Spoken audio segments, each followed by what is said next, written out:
Boa tarde e sejam bem-vindos a mais um webinar Banco Inter, hoje focado nos critérios ESG aplicados aos instrumentos financeiros.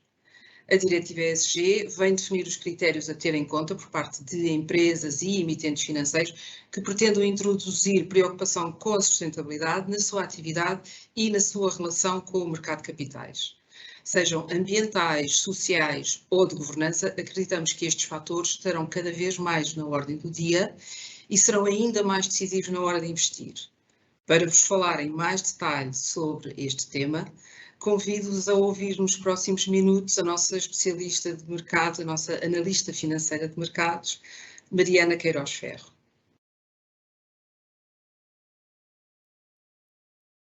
Obrigada, Margarida. Queria também agradecer a todos por estarem aqui connosco esta tarde e vamos então dar início ao nosso webinar. Portanto, iremos hoje falar sobre os fatores ESG nas decisões de investimento e vamos abordar 4 pontos principais. Iremos começar pela definição do que são realmente os critérios ESG, depois como estes se classificam, tendo em conta diferentes tipos de ativo, a evolução do segmento desde a sua criação até aos dias de hoje e, por último, algumas ideias de investimento relacionadas então com estes critérios. Começando pela definição de critérios ESG. Tal como a sigla indica, em inglês estamos a falar de 3 pilares de critérios ambientais, environmental, sociais e de governo corporativo. Dentro de cada um destes pilares temos diversos parâmetros a ser medidos consoante a empresa ou o investimento em causa. Dentro dos critérios ambientais, estes podem ir desde a gestão de água, à qualidade do ar ou efeitos das atividades na energia e biodiversidade. Dentro dos critérios sociais estão abrangidos tanto critérios dentro das empresas, como pode ser a diversidade dos trabalhadores, ou ainda critérios mais globais, como os direitos humanos ou condições de segurança. Por último, nos temas de governo corporativo, são todos aqueles que estão relacionados com a gestão das empresas, desde a independência do Conselho de Administração até à remuneração dos executivos e passando também pela gestão do risco e temas éticos. Portanto, de grosso modo, estes são os 3 pilares dos critérios ESG e agora entrando em algum detalhe na importância e nas razões para incluir estes critérios na decisão de investimento. Nós identificamos aqui 4 pilares principais, mas que não são exaustivos. Começando pelo primeiro ponto, o efeito positivo na solvência das empresas. Este é um efeito bastante direto e fácil de justificar. Portanto, se olharmos principalmente para os critérios de governança, o que vemos é que realmente uma empresa que se preocupe por ter uma gestão do risco eficaz e que tenha também padrões éticos pelo qual guia a sua atividade, durante tempos de mais turbulência e problemas também, durante tempos, mais voláteis, como os atuais, o que vemos é que acabam por ter mais resiliência e também ganham mais confiança por parte dos investidores e com toda a devida razão. Isto leva-nos ao segundo ponto. Portanto, permite aos investidores ter uma informação mais completa sobre as empresas. Ou seja, para além de ter apenas informação sobre o risco e o retorno de um investimento, é possível ter também informação sobre o impacto da atividade da empresa, tanto, lá está, a nível ambiental como social. É possível vermos de que forma a empresa transmite a informação aos seus acionistas, se é mais ou menos transparente, etc. Portanto, tudo isto faz com que, enquanto investidores, possamos ter uma informação mais completa e mais global do investimento, para além da informação, digamos, financeira mais tradicional. E estes 2 pontos levam-nos ao terceiro, que é poder ter um maior controle sobre o impacto dos nossos investimentos. Eu, enquanto investidor responsável e com determinadas preocupações, posso escolher diretamente em que tipo de ativo quero investir, em que ação de que empresa, de modo a que esse investimento esteja mais alinhado com as minhas preocupações e com o impacto que eu próprio quero ter na sociedade. E, por último, não menos importante, temos o facto deste ser um setor, um segmento, digamos, que ganha cada vez mais relevância e é um segmento de ativos que se encontra em expansão. Portanto, é possível encontrar cada vez mais opções de investimento e estas vão tendo, obviamente, cada vez mais potencial. Passando ao nosso segundo ponto, como se classificam estes investimentos ESG, tendo em conta que falamos de diferentes tipos de ativo. Portanto, começando pelas ações. Existem diversos métodos de classificar empresas dentro deste universo ESG e aqui destacamos os 3 principais. Portanto, temos o método de Best in Class, ou seja, vemos as empresas, analisamos as empresas tendo em conta um ranking de pontuação ESG que esteja acima do limite pré-definido, ou seja, olhando para os 3 pilares, a cada empresa será atribuída uma classificação e apenas aquelas que tiverem uma classificação superior ao nível pré-estabelecido serão consideradas como empresas sustentáveis. Um segundo método é o Best Effort, que olha para cada setor e vê quais as empresas dentro desse setor que fizeram mais esforços para melhorar a sua pontuação de sustentabilidade ao longo dos anos, normalmente relativamente ao ano anterior. E por último, temos também critérios de exclusão. Na nossa ótica, não são, ou pelo menos na nossa ótica, não é o método que nós preferimos seguir, que se trata então de excluir diretamente empresas e setores, como pode ser, por exemplo, decidir não investir no setor de tabaco. Depois, a nível de fundos de investimento. Os fundos de investimento sustentáveis, são classificados principalmente tendo em conta 2 artigos, que são o artigo 8 e o artigo 9. O que é que isto quer dizer? Portanto, todos aqueles fundos que são classificados como artigo 8 são fundos que são compostos por empresas ou por instrumentos de empresas que promovem características ambientais e sociais. Ou seja, empresas que desenvolvem atividades com o intuito de ou de melhorar certo impacto negativo que possa ter a sua atividade, ou de promover algum setor específico, ou de promover alguma ação específica que leve à melhoria das condições ambientais ou sociais. O artigo 9, este é mais direto e é muito fácil de observar, trata-se de empresas que se guiam estritamente por objetivos sustentáveis. Um exemplo também bastante prático é pensarmos que fundos que sejam compostos por empresas de energia renovável vão, na sua generalidade, enquadrar-se aqui no artigo 9, pois a sua atividade está diretamente relacionada com melhorar e prevenir as alterações climáticas. E aqui esta distinção entre o artigo 8 e 9, sendo que o 9 seria, digamos, um nível mais alto de preocupação por critérios ESG. Por último, nas obrigações temos um instrumento muito famoso e que tem vindo também a ganhar muita popularidade, que são os Green Bonds, ou seja, as emissões de dívida verde. Isto é também bastante direto, pois são emissões de dívida para financiar projetos em concreto com foco ESG.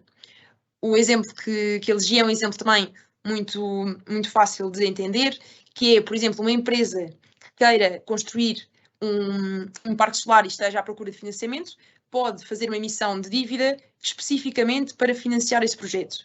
E, dessa forma, eu, enquanto investidor, sei que ao comprar aquelas obrigações, ao investir naquele ativo, estou diretamente a contribuir para a criação e para a execução desse projeto com fins sustentáveis. Quanto à evolução do segmento. Toda esta questão dos investimentos sustentáveis e dos critérios ESG foi algo que surgiu bastante recentemente, por assim dizer, no final dos anos 90. E o principal marco foi em 1999 a criação do Dow Jones Sustainability Index. Este foi o primeiro índice global a introduzir critérios ESG. Ou seja, as empresas que formam parte deste índice não são apenas as maiores segundo market cap, mas também têm que cumprir níveis mínimos de critérios ESG para poder integrar o índice. Depois, em 2005 e em 2015, tivemos ações por parte da ONU a apoiar, primeiro, os 6 princípios de investimento socialmente responsável, isto é, de forma a incentivar as empresas a divulgarem este tipo de informação, daquilo que estão a fazer ou não para melhorar nesses âmbitos ESG e para que os investidores se possam, então, posicionar de acordo com essas mesmas atuações. Em 2015, de forma mais profunda, lançaram os 17 marcos da ONU para cumprimento até 2030 e aqui é composto por uma série de iniciativas com 3 principais objetivos: erradicar a pobreza, proteger o planeta e corrigir as desigualdades. E a ideia é que todos aqueles intervenientes no mercado que contribuam para estes objetivos possam então ser mais valorizados pelos investidores e também os investidores terem uma certa segurança quanto ao destino e quanto ao impacto dos seus investimentos. De forma mais quantitativa, como vos comentava, começámos por ter em 1999 o Dow Jones Sustainability World Index, que existe ainda a dia de hoje, mas ao longo dos anos foram surgindo uma série de índices que já incorporam esses mesmos critérios e, por dar um exemplo, temos também o Eurostoxx Sustainability 40. Portanto, qualquer investidor que pretenda investir na Europa pode, além de adquirir um ETF para o Eurostoxx 50, investindo assim no índice europeu de forma mais geral, pode querer focar-se em empresas que cumpram esses mínimos critérios ESG e, como tal, desta forma pode optar pelo Eurostoxx Sustainability 40, que dá então mais relevância aos fatores sustentáveis. De forma agora sim muito quantitativa, peço desculpa, temos e podemos observar a evolução dos ativos investidos aqui nos Estados Unidos, mas que acaba por ser a principal geografia onde se verificam estes investimentos, e portanto o que temos são uns assets under management que passaram de praticamente zero, não é? Em 1995 até nos dias de hoje, portanto o último dado é de 2020, a mais de 16 mil billion, que em português são os nossos trilhões. Portanto, temos um crescimento exponencial, principalmente aqui desde 2013-14. Dentro desse universo que contempla tantos parâmetros e tantas variáveis, podemos analisar, olhando também aqui especialmente para os últimos anos, quais são as principais considerações no momento de investir em ativos ou instrumentos que tenham considerações ESG. Portanto, em 2020, estes eram os 5 segmentos em que tínhamos mais ativos, mais investimento. Portanto, no lado ambiental, principalmente o que víamos era um crescimento das considerações pelas atividades com um impacto positivo nas alterações climáticas e na redução das emissões de carbono e também com impacto positivo em recursos naturais e agricultura, sendo que este último segmento teve um crescimento de mais de 80%. A nível social, as principais iniciativas têm passado, ou os principais investimentos têm-se focado em medidas anticorrupção. E por último, quanto ao governo corporativo, o que temos são principalmente investimentos, ou seja, fundos que se focam em empresas com boas pontuações quanto à sua gestão da board, ou seja, em que o conselho de administração está alinhado com os objetivos da empresa, em que as comunicações são transparentes para os acionistas e por aí fora. E, por último, aquilo que tem, então, um crescimento mais expressivo é a remuneração de executivos. E aqui, uma vez mais, investir em empresas cuja remuneração da capa diretiva esteja diretamente relacionada com um bom desempenho da empresa a longo prazo. Ou seja, incentivos para que aqueles que dirigem a empresa não se foquem apenas no curto prazo e em aumentar as margens hoje, apesar disso poder deteriorar o setor ou a empresa mais tarde, mas sim alinhar o sucesso da empresa hoje com a sustentabilidade e o sucesso futuro. Agora, antes de entrar neste último ponto, as nossas ideias de investimento, tendo em conta, lá está, todos estes fatores, é importante, é crucial mesmo, realçar 2 pontos. O primeiro é que para uma empresa ter uma boa pontuação ESG, ou para obter um reconhecimento, não é necessário que opere num tradicional setor verde. Ou seja, uma vez mais, para colocar aqui um exemplo muito concreto, não é apenas uma empresa de energias renováveis que pode pertencer à categoria ESG, mas uma petrolífera pode perfeitamente fazê-lo.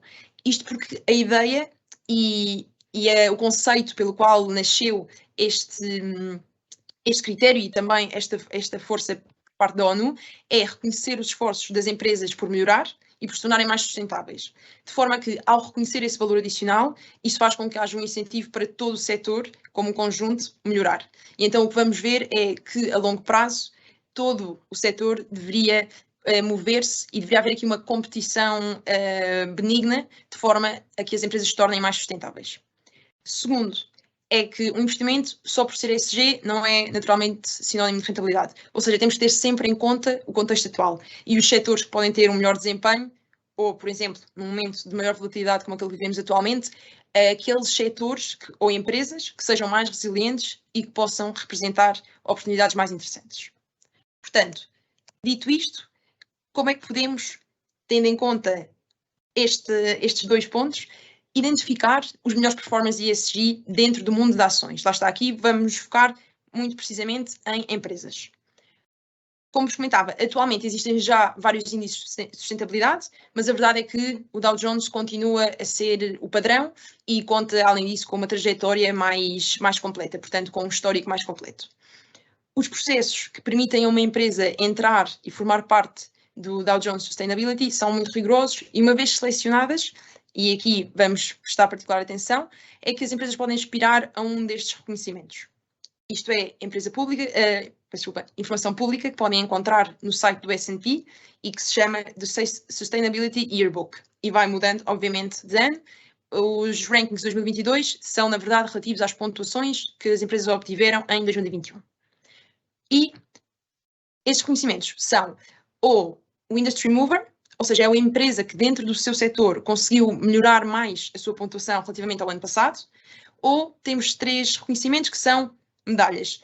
Portanto, temos a classe de ouro, de prata e de bronze. Sendo que a de ouro destaca, uma vez mais, dentro de cada setor, as empresas que obtiveram a pontuação mais alta de ESG, ou seja, que estão no top 1%. A de prata destaca as que estão entre 1% e 5%, e por último, a de bronze, aquelas que estão entre 5% e 10%. Lá está, tendo em conta todos os parâmetros nas vertentes ambientais, sociais e de governo corporativo. Considerando isto e os setores para os quais nós atualmente estamos mais positivos, ou aqueles em que acreditamos que, apesar de vivermos um contexto económico mais complicado, podem representar uma oportunidade, tanto de fazer crescer o património como de defender. E destacamos então, dentro do nosso universo de ações recomendadas, destacamos 4 que integram então esta Gold Class do ano 2022, relativa à sua performance e a tudo aquilo que fizeram durante o ano anterior. Portanto, no setor de defesa, temos a italiana Leonardo e a espanhola Indra, ambas com year-to-date positivo. A Leonardo teve uma grande expansão devido ao conflito geopolítico, tendo uma subida acumulada de quase 64%, e a Indra acumula uma subida de 12%. Como a terceira empresa, identificamos aqui a Acciona e esta espanhola também, mas esta é muito fácil, lá está, é muito fácil um investidor olhar e entender porque esta empresa está na Gold Class. É verdade que é uma empresa muito, muito focada em renováveis e as energias renováveis são o core da sua atividade. Tem também uma evolução muito positiva durante o ano, com uma subida de cerca de 6%.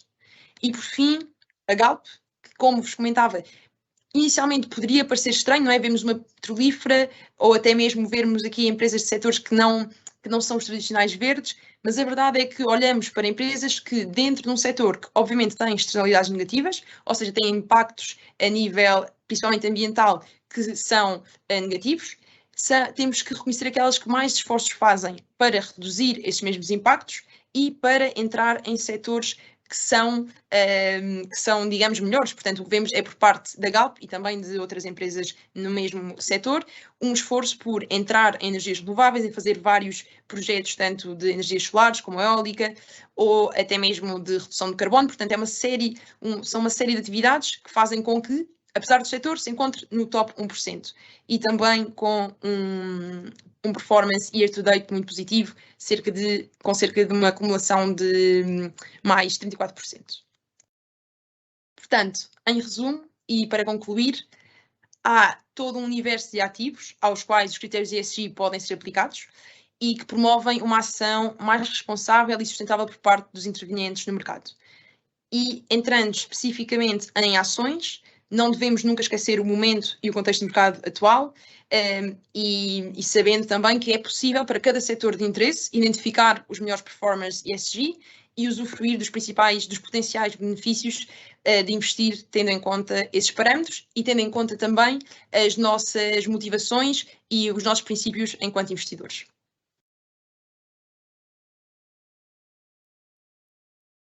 Obrigado.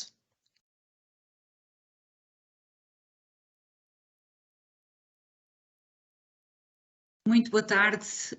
Fazemos votos para que este webinar tenha correspondido às expectativas.